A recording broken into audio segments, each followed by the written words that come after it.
भाई जो अपन आज पढ़ने वाले वो है blood supply of the bones के बारे में। ठीक है, बोन्स में जो अपने पास ब्लड है वो कैसे सप्लाई होता है, मतलब अपन क्या पढ़ने वाले ब्लड सप्लाई इन बोन्स के बारे में। ठीक है, बोन्स के बारे में ब्लड सप्लाई पढ़ेंगे, कैसे ब्लड सप्लाई होता है बोन्स में। ठीक है, तो अपन स्टार्ट करते हैं। बोन्स में कैसे ब्लड सप्लाई होता है वो अलग बात है, मतलब इसका अपना 4 भाग में बांटा गया है। ठीक है, अलग अलग तरीके के 4 भाग में बांटा गया है कि ब्लड बोन में कैसे सप्लाई होता है। सबसे पहले जो पार्ट है वो है अपने पास ब्लड सप्लाई, मतलब ब्लड सप्लाई अपने पास ग्रोइंग लॉन्ग बोन में कैसे होती है, कैसी ग्रोइंग लॉन्ग बोन में कैसे होती है, लॉन्ग बोन में। इसके बाद अपने पास 4 पार्ट आते हैं, मतलब 4 पार्ट में जो ब्लड सप्लाई होता है लॉन्ग बोन में होता है। सबसे पहले उन 4 पार्ट को अपन को समझना होगा। अगर पेपर में इसके हिसाब से क्वेश्चन आएगा तो वो आएगा 10 नंबर का। ठीक है, 10 नंबर में आपको सब कुछ एक्सप्लेन करना पड़ेगा। ठीक है, इसके 4 पॉइंट है, मतलब सबसे पहले जो पॉइंट आता है वो होता है ब्लड सप्लाई होता है ग्रोइंग लॉन्ग बोन। दूसरा आता है लॉन्ग बोन और शॉर्ट बोन को कैसे सप्लाई होता है ब्लड। तीसरा जो पार्ट आता है वो होता है वर्टिब्री को कैसे सप्लाई होता है ब्लड। और चौथा पॉइंट जो आता है वो आता है रिब केज को कैसे सप्लाई होता है ब्लड। ठीक है, सबसे पहले अपन जो देखना है वो देखना है अपन ग्रोइंग लॉन्ग बोन को सप्लाई कैसे होता है ब्लड। तो सबसे पहले इसके बात करता हूँ। सबसे पहले आता है न्यूट्रिएंट आर्टरी। न्यूट्रिएंट आर्टरी आती है जो सप्लाई करती है अपने पास न्यूट्रिएंट्स को। तो दूसरी बात इसमें लॉन्ग बोन में पढ़ रहे हैं अपन 4 पार्ट पढ़ रहे हैं लॉन्ग बोन में अकेले में। ठीक है, और दूसरी जो ब्लड वेसल्स आती है जो सप्लाई करती है उसका होता है पेरिओस्टियल आर्टरी। तीसरी जो आर्टरी आती है वो आती है मेटाफाइजियल आर्टरी। कौन सी आर्टरी? Metaphyseal artery. ठीक है, चौथी जो आर्टरी आती है उसका नाम होता है एपीफाइजियल आर्टरी। चौथी कौन सी होती है? एपीफाइजियल आर्टरी। ठीक है, इनको एक एक करके अपन को समझना है। ठीक है, एक एक करके अपन को करना है, इनको समझना है। ठीक है, तो अपन समझते हैं। ठीक है, सबसे पहले अपन बात करते हैं किसकी? न्यूट्रिएंट आर्टरी की। न्यूट्रिएंट आर्टरी पर आपको कुछ ज़्यादा याद नहीं रखना है। ठीक है, पेपर में आता है तो इसी तरीके से आपको लिख के आना है। न्यूट्रिएंट आर्टरी लिखना है सबसे पहले। न्यूट्रिएंट आर्टरी कहाँ से एंटर करती है उसमें लॉन्ग बोन में? वो करती है मिडिल ऑफ द शाफ्ट से एंटर करती है। ठीक है, और जिसको अपन बोलते हैं मतलब मिडल ऑफ द शाफ्ट, मतलब मैं बोल सकता हूँ अगर दिस इज एपीफाइसिस, अगर ये एपीफाइसिस है। ठीक है, this is metaphysis and this is diaphysis. ठीक है, तो यहाँ पर बीच में जो होता है मिडल ऑफ द शाफ्ट में एक छेद होता है, एक होल होता है जिसको अपन बोलते हैं न्यूट्रिएंट फोरामेन, जिसको अपन न्यूट्रिएंट फोरामेन बोलते हैं। उससे ये क्या कहते हैं? न्यूट्रिएंट आर्टरी एंटर करती है। ठीक है, एंटर करने के बाद ये रन्स करती है ऑब्लिकली इन द असेंडिंग और डिसेंडिंग कॉलम में। जब अपने पास क्या करती है? डिवाइड हो जाती है। ठीक है, और जो सारी ब्रांचें मतलब सब डिवाइड हो जाती है असेंडिंग और डिसेंडिंग में। ठीक है, और ऊपर नीचे जाके हेयरपिन लूप से जैसे स्ट्रक्चर बना लेती है। ठीक है, जो न्यूट्रिएंट आर्टरी है वो अपने पास मेडुलरी कैविटी, मतलब जो न्यूट्रिएंट आर्टरी है वो सप्लाई करती है। इसको सप्लाई करती है, सबसे पहले ये इसको याद रखना पड़ेगा। हमारे पास मेडुलरी कैविटी को सप्लाई करती है। मेडुलरी कैविटी में ही जाके तो डिवाइड हो रही है, तो मेडुलरी कैविटी को तो करेगी वो सप्लाई। ये तो आप मतलब खुद सोच भी सकते हो। जिसमें मेडुलरी कैविटी और क्या कंटेन करती है? बोन मैरो कंटेन करती है, उसको अपना सप्लाई करती है। और अपने पास दूसरी सबसे इंपॉर्टेंट बात, ये अपने पास 2/3 ऑफ द इनर कॉर्टेक्स को और सप्लाई कर दी। तो बचा कितना? मतलब पूरा जो कॉर्टेक्स था, कॉर्टेक्स में से अगर 2/3 इसने सप्लाई कर दिया तो 1/3 बचा बाहर वाला, आउटर वाला, जिसको अपन पढ़ेंगे जी पेरिओस्टियम। आउटर वन थर्ड को सप्लाई करती है ब्लड को। ठीक है, मतलब एक काम करते हैं, न्यूट्रिएंट आर्टरी तो पूरा अपनी कंप्लीट हो चुकी है। आपको उतना ही लिखना, क्या लिखना है इसमें पेपर में आपको लिखना है जो न्यूट्रिएंट आर्टरी होती है मिडल ऑफ द बोन से, जिसको अपन न्यूट्रिएंट फोरामेन करते हैं, वहाँ से एंटर होती है और ये सब डिवाइड हो जाती है किसमें? अपने पास असेंडिंग में और डिसेंडिंग में। और ऊपर जाके मतलब जो अपने पास जो मेटाफाइजियल प्लेट होती है ना, इसमें हेयर पिन लूप जैसा स्ट्रक्चर बना लेती है। कैसे स्ट्रक्चर बना लेती है? हेयर पिन लूप स्ट्रक्चर बना लेती है। ठीक है, इसको याद रखना है अपन को, बस इतना ही लिखना है। और जो सप्लाई याद रखना है, मेडुलरी कैविटी को सप्लाई करती है जिसमें बोन मैरो होता है, और 2/3 इनर कॉर्टेक्स को सप्लाई करती है। ठीक है, इनर कॉर्टेक्स को। ठीक है, मतलब कॉम्पैक्ट बोन है ना, कॉम्पैक्ट मतलब आपको ये तो पता ही होगा ना, जो अपने पास जो बोन है मतलब वो कैसे बनी हुई है? अपने पास जो आउटर पार्ट है ना, आउटर पार्ट वो बना है कॉम्पैक्ट बोन से। तो जो इनर वाला पार्ट है ना, इनर वाला वो बना है कैंसिलस बोन से। कैंसिलस बोन का सॉफ्ट बोन भी बोलते हैं। ठीक है, उससे बना हुआ है। मतलब जो कॉम्पैक्ट बोन का पूरा हिस्सा है ना, कॉम्पैक्ट बोन के 2/3 अंदर के 2/3 को सप्लाई कौन करता है? Nutrient artery. और आउटर के 1/3 को कौन सप्लाई करता है? पेरिओस्टियल आर्टरी। ठीक है, तो दूसरी अपनी आर्टरी जो है वो पेरिओस्टियल आर्टरी है। अपने पास सबसे पहले ये न्यूट्रिएंट फोरामेन से एंटर कर रही है, जहाँ से एंटर करी? जो वोल्फ्स मैन कैनाल से एंटर करी। अपने पास ये न्यूमेरेशन नंबर होते हैं। अपने पास ये 1/3 ऑफ द कॉर्टेक्स को supply, 1/3 of the compact bone sorry for mistake, compact bone को सप्लाई करेगी, ठीक है। मतलब कॉर्टेक्स भी बोल सकते हैं आप इसको, इन 1/3 ऑफ द कॉर्टेक्स को सप्लाई करती है, ठीक है। और जब अपने पास कहाँ मस्कुलर लिगामेंटस अटैचमेंट के नीचे होती है, ठीक है। मतलब जो अपने पास छोटे छोटे मस्कुलर के अटैचमेंट होते हैं उसके जस्ट नीचे होती है। मैं बताता हूँ आपको डायग्राम से, आपको ज़्यादा समझ में आएगा, ठीक है। This is epiphysis, this is metaphysis, this is diaphysis, then this is the nutrient foramen artery, nutrient artery which is divide into ascending और descending colon, and this is the periosteal artery which have small process there, ठीक है। This is मतलब जहाँ जो muscular ligament होते हैं, muscular ligament attachment मतलब छोटे छोटे लिगामेंट के अटैचमेंट होते हैं ना बोन के ऊपर, थाई की बोन अगर अपन मान लेते हैं उसके ऊपर छोटे छोटे लिगामेंट के मस्कुलर अटैचमेंट होते हैं, उससे जस्ट ऐसे यहाँ पर ये डिवाइड होती है, इसलिए इसको बोलते हैं मतलब बीनीथ रहती है मस्कुलर लिगामेंट अटैचमेंट के नीचे। तो तीसरी क्या आती है, तीसरी आती है मेटाफाइजियल अटैचमेंट की बात करते हैं। मेटाफाइजियल अटैचमेंट जो होती है अपने पास नाइबरिंग आर्टरी से डिवाइड कर जाती है, तो मतलब आसपास जो भी आर्टरीज घूम रही होती हैं, ठीक है। जैसे अगर थाई बोन की बात करते हैं, थाई बोन में अगर आसपास कोई भी आर्टरीज घूम रही है, नाइबरिंग आर्टरीज घूम रही है, वो डायरेक्टली जॉइंट कैप्सूल से मतलब अंदर घुस जाती है। जॉइंट कैप्सूल मतलब दिस इज जॉइंट कैप्सूल, इसे डायरेक्ट मेटाफाइसिस में अंदर चली जाती है। तो आपको एक बार आप उसी भी अपनी जो स्टैंडर्ड बुक आप जो पढ़ रहे हैं उससे पढ़ोगे तो आपको बहुत अच्छे समझ में आ जाएगा, ठीक है। मैं आपको पूरी थ्योरी को एक बार आप बता दे रहा हूँ कि मतलब कैसे आपको पढ़ना है, कैसे अप्रोच करना है चीज़ों को, क्योंकि आपको एक बार समझ में आ गया तो आप लिख तो दोगे ही। मतलब न्यूट्रिएंट आर्टरी में लिख नहीं पाओगे, न्यूट्रिएंट आर्टरी में आप लिख दो कि न्यूट्रिएंट आर्टरी में मिडल ऑफ द बोन में एक होल होता है जिसको अपन न्यूट्रिएंट फोरामेन कहते हैं, जिससे अपने पास न्यूट्रिएंट आर्टरी अंदर जाती है, असेंडिंग डिसेंडिंग में डिवाइड होती है, हेयरपिन लूप लाइक स्ट्रक्चर बनाती है, किसमें मेटाफेसियल प्लेट में हेयरपिन लूप लाइक स्ट्रक्चर बनाती है वो, और अपने पास सप्लाई किसको करती है, मेडुलर कैविटी को पड़ती है, जिसमें बोन वेयर होता है, और 2/3 इनर कॉर्टेक्स को करती है। आप पेरिस्टियम में भी लिख दोगे ऐसे, आप अपने पास मेटाफिजियल में भी लिख दोगे नाइब्रोइंग, जो नाइब्रोइंग अपने पास आर्टरीज होती है उससे मतलब मेटाफाइसिस में एंटर होती है जॉइंट कैप्सूल के द्वारा। और एपीफाइजियल, अब चौथी कौन सी बात है, एपीफाइजियल तो नाम से समझ में आया एपीफाइजियल क्या होती है। एपीफाइजियल अपने पास एपीफाइसिस को करेगी। जहाँ पर मतलब यहाँ पर जो मतलब इसको समझना थोड़ा ज़रूरी है, इसमें मतलब थोड़ी जो अपने पास बुक्स रहती है उनमें थोड़ी अलग जो लैंग्वेज है वो लिखी रहती है, जिसको मैं समझा देता हूँ। एपीफाइजियल आर्टरी, एपीफाइजियल आर्टरी में एक टर्म निकल के आती है आर्टरियल एनास्टोमोसिस।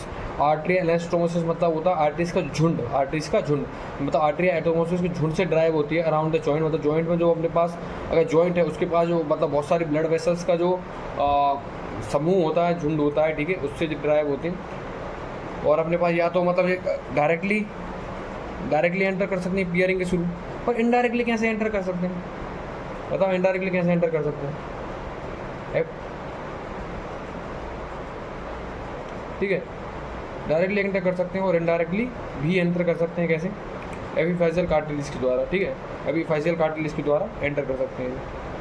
अब दूसरी अपन बात करते हैं, दूसरी अपन बात कर रहे हैं blood supply in short long bones, ठीक है। मतलब शॉर्ट मतलब छोटी वाली, शॉर्ट मतलब छोटी लॉन्ग बोन में कैसे सप्लाई करेंगे। अपन बड़ी बोन का देख चुके हैं, बड़ी बोन में अपन को बहुत सारी चीज़ें चाहिए पड़ती थी, ठीक है। अपन बहुत सारे न्यूट्रिएंट चाहिए, जैसे थाई की बोन है उसमें अपने न्यूट्रिएंट आर्टरी भी चाहिए, अपने पास पेरिस्टियल आर्टरी भी चाहिए, अपने पास मेटाफाइजियल आर्टरी भी चाहिए, एपीफाइजियल आर्टरी भी चाहिए, क्योंकि उसको ग्रो करना है। रेड बोन में उसमें अपने पास रेड ब्लड सेल का फॉर्मेशन कर रही है, लेकिन अपने पास रिस्ट के जॉइंट है, फेरेंजेस हैं अपने पास, इनको इतनी ज़्यादा न्यूट्रिएंट ज़रूरत नहीं पड़ती है, इतनी ज़्यादा न्यूट्रिएंट ज़रूरत नहीं पड़ती, तो उनकी जो सप्लाई है ब्लड का सप्लाई वो भी अलग होगा, लेकिन ज़्यादा अलग नहीं होता है, ठीक है। अपने पास जितनी सारी चीज़ें अपने पास थाई की बोन में होती है, मतलब जो बड़ी बोन में होती है, जैसे कि मतलब 4 चीज़ें जो मैंने आपको पहले बताई, वो वाली आर्टरीज में भी होती है। इसमें बस थोड़ी सी अलग चीज़ क्या होती है, मतलब जो आप देख सकते हो थाई की बोन होती है, जैसे लेके चलता हूँ थाई के बोन का एग्जाम्पल, ठीक है, जिसका नाम होता है फीमर। अगर उसकी बात करता हूँ तो उसमें जो आउटर पार्ट है वो कॉम्पैक्ट बोन से बनता है, जैसा आप सब जानते हो compact bone is hard bone, ठीक है। और वहाँ पर जो मतलब बहुत बड़ा पार्ट जो है कॉम्पैक्ट बोन से बना हुआ होता है, और कैंसरस बोन से बहुत छोटा पार्ट बना हुआ होता है, जिसके कारण जो होता है पेरियोस्टियम जो आर्टरी होती है उसमें बहुत कम होती है, क्योंकि उसमें पियर्स ही नहीं कर पाती। मैंने आपको पेरिस्टियम आर्टरी बता दी, वो पियर्स करती है, ठीक है, पियर्स करती है आसपास, मतलब बेनीथ द मस्कुलर लिगामेंट होती है तो पियर्स करती है वो। लेकिन यहाँ पर क्या होता है, जब पर छोटी छोटी शॉर्ट बोन होती है, उनमें इतने ज़्यादा कॉम्पैक्ट बोन होती नहीं है, दैट मीन्स इतनी हार्ड वो होती नहीं, उनमें कैंसरस बोन ज़्यादा होती है, और मेडुलर कैविटी भी बहुत ही ना के बराबर होती है, और ब्लड सेल का फॉर्मेशन भी वो नहीं कर रही होती है, इसलिए अपन को इतनी ज़्यादा ज़रूरत नहीं होती सप्लाई करने की। तो अपने पास ब्लड सप्लाई जब शॉर्ट लॉन्ग बोन का आता है, तो शॉर्ट का बोन का जब सप्लाई आता है तो उसमें चीज़ें तो वही रहती हैं, लेकिन थोड़ी सी अलग हो जाती हैं। तो मैं आपको बताऊं, जो न्यूट्रिएंट आर्टरी है वो अभी भी मिडल में से ही जाएगी, लेकिन अपने पास क्या है न्यूट्रिएंट आर्टरी, मतलब बता देता हूँ अलग क्या, एक्सेप्ट मतलब पूरे पॉइंट वही चलेंगे जो अपन ने लॉन्ग बोन में पढ़े, ग्रोइंग लॉन्ग बोन में पढ़े, लेकिन इसमें अलग क्या हो जाएगा, जो मतलब न्यूट्रिएंट आर्टरी है ना, न्यूट्रिएंट आर्टरी अभी क्या करती थी, वो आती थी न्यूट्रिएंट फोरामेन पे और असेंडिंग और डिसेंडिंग में डिवाइड हो जाती थी। लेकिन अब जहाँ पर न्यूट्रिएंट आर्टरी एंटर्स करेगी, ठीक है, मिडिल से ही एंटर करेंगी, मिडिल ऑफ द बोन।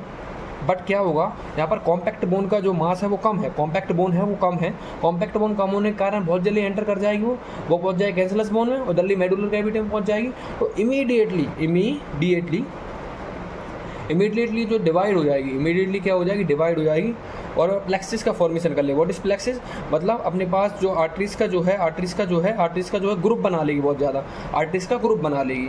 मतलब वहाँ पर इतनी सी जगह है, ठीक है। अगर मैं रिस्ट जॉइंट की बात करता हूँ, ठीक है, रिस्ट जॉइंट की बात करता हूँ, रिस्ट जॉइंट इतनी सी जगह है, उसमें अब जाके अपने पास एक ग्रुप ऑफ आर्टरीज बना लेगी जिसको अपन प्लेक्सिस बोलते हैं। और दूसरी बात मैंने आपको बताया, इसमें मतलब कैंसरस बोन का जो होता है वो नंबर ज़्यादा होता है। क्यों होता है, मतलब कैंसरस बोन का जो अपने पास वॉल्यूम होता है वो ज़्यादा होता है। क्यों होता है, मतलब इतनी सी बोन है तो कॉम्पैक्ट बोन उसमें होती ही नहीं है, ठीक है। तो जो पेरियोस्टियम आर्टरी हैं जो कि अपने पास ऐसे कुछ इस तरीके से जा रही थी, इस तरीके से, तो मतलब आस पास से, तो वहाँ पर उनका नंबर बहुत ज़्यादा होता है। तो पेरियोस्टियम जो वेसल्स होती हैं ना, वो सप्लाई करती हैं as a main artery, major part को सप्लाई करते हैं, जो मेन आर्टरी बन जाती है। क्या बन जाती है, मेन आर्टरी बन जाती है, ठीक है, मेन आर्टरी बन जाती है, ठीक है। इसको ध्यान रखो,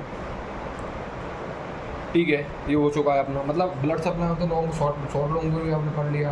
पूरे पॉइंट वो लिखनी आपको, मतलब पूरे पॉइंट वो लिखनी और फिर नीचे लिखना है these all things are similar but except nutrient artery जो होती है इमीडिएटली डिवाइड कर जाती है, क्योंकि इसमें कॉम्पैक्ट बोन का जो मास है वो कम होता है, वॉल्यूम कम होता है।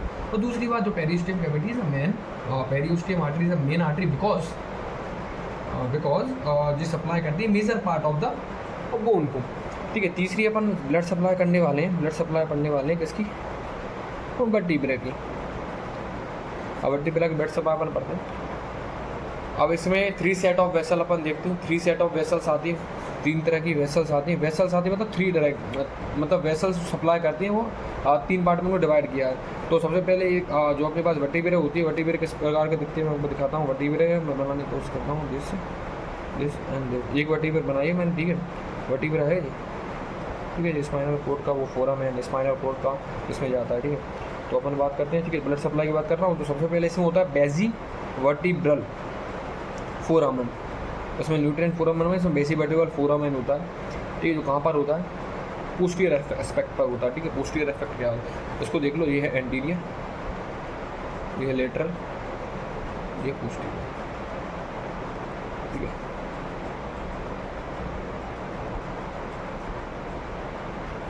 ठीक है, सॉरी वाई मिस्टेक आपको गलत बता दिया था, क्योंकि मैंने जो बोन का जो शेप है उल्टा बना दिया था, ठीक है। ऊपर पोस्टीरियर होती है, नीचे एंटीरियर होता है, मतलब ये वाला भाग जो है, मतलब बोन आप सोच सकते हो ऐसी लगी, मतलब यहाँ से अपने पास रिब केज जा रहे होंगे, ठीक है, रिब केज जा रहे होंगे, तो आप सोच सकते हो बोन किस तरीके से वर्टिब्रल कॉलम रखी हुई, ठीक है। आप इमेजिन करो आपके दिमाग में आप कैसे वर्टिब्रल कॉलम रखी हुई। तो बेसी वर्टिब्रल फोरामेन जो होता है वो पोस्टीरियर साइड होता है, पोस्टीरियर साइड होता है बेसी वर्टिब्रल फोरामेन, दिस इज बेसी वर्टिब्रल फोरामेन, ठीक है। बेसी वर्टिब्रल फोरामेन से अपने पास क्या करेंगे, एंटर करेंगी, क्या करेंगी, वन और मोर स्मॉल और लार्ज ब्लड वेसल एंटर करेंगे। पोस्टीरियर एस्पेक्ट से करेंगे सबसे पहले, ये देखो मैं बता भी ना, पोस्टीरियर एस्पेक्ट से कर रही है, ठीक है। ये बहुत इंपॉर्टेंट वर्ड है, मतलब आपको यही लिखना पड़ेगा, ठीक है। वर्टिब्रल कॉलम में सबसे पहले आप देखो बेसी वर्टिब्रल फोरामेन से क्या एंटर करती है, एक से ज़्यादा वर्ड वेसल एंटर करती है through the posterior aspect of the bone, ठीक है। अब दूसरी बात, जो अपने पास एंटीरो लेटरल सरफेस है इसकी वर्टिब्रल बॉडी की, this is anterior, this is lateral. Anterior lateral aspect है बॉडी की, वहाँ से अपने पास स्मॉल ब्लड वेसल अंदर जाती हैं। तो अपने दूसरा पॉइंट ये होगा, small vessels enters by piercing anterolateral surface of body और वर्टिब्रे, ठीक है। अब दूसरी बात अपन बात करते हैं, ठीक है। तीसरा पॉइंट आता है, तीसरा अपने पास ये वाला हिस्सा जो है ना, ऐसे अपने पास इधर जहाँ पर रूट होता है, रूट, ठीक है, इसका रूट होता है यहाँ पर ये रूट होता है किस चीज़ का, ट्रांसवर्स का, ठीक है। तो इसको बोलते हैं ट्रांसवर्स प्रोसेस बोलते हैं इस चीज़ को, ठीक है। इसको पोस्टीरियर एस्पेक्ट बोलते हैं, इसको ट्रांसवर्स प्रोसेस बोलते हैं। इस तरफ इसका रूट होता है, यहाँ पर जाने के लिए ना अपने पास एक रिब निकला है, ठीक है, यहाँ पर इसका रूट होता है। यहाँ पर रूट से अपने पास लॉन्ग ब्लड वेसल जाती है स्पाइनस की तरफ, उसको सप्लाई ब्लड करने के लिए, ठीक है।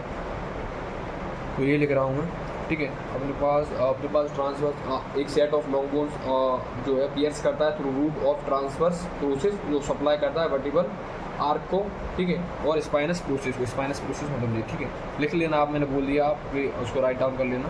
नहीं तो आप किसी भी बुक्स में पढ़ोगे, आप विश्राम सिंह में किसी भी बुक में पढ़ोगे तो आप एज इट इज़ मिल जाएगा आपको, ठीक है। आपको चौथी ब्लड सप्लाई पढ़ते हैं जो कि बहुत ही आसान ब्लड सप्लाई है, पता नहीं मतलब उसको एज इट इज़ रखना होता है, ठीक है। ब्लड सप्लाई किसकी, रिब केज की, जो कि सपोर्ट करता है आपकी लंग्स को और हार्ट को। तो फर्स्ट पॉइंट इसमें मैं बताऊंगा आपको। तो फर्स्ट पॉइंट जो है न्यूट्रिएंट आर्टरी, इसमें भी एंटर्स करती है जस्ट बिहाइंड द ट्यूबरकल। आप ट्यूबरकल में आप एक काम करिए, आप कोई सा भी ऐप डाउनलोड करिए, 3D इमेजेस में उसको देखिए, ठीक है। आप जब तक उसको देखोगे नहीं आपको समझ में नहीं आएगा। मैं आपको बताने की कोशिश करता हूँ। आपको मैंने बताया दिस इज़ वर्टिकल कॉलम और दिस इज स्टर्नम, ठीक है, स्टर्नम है जी, दिस इज वर्टिकल कॉलम।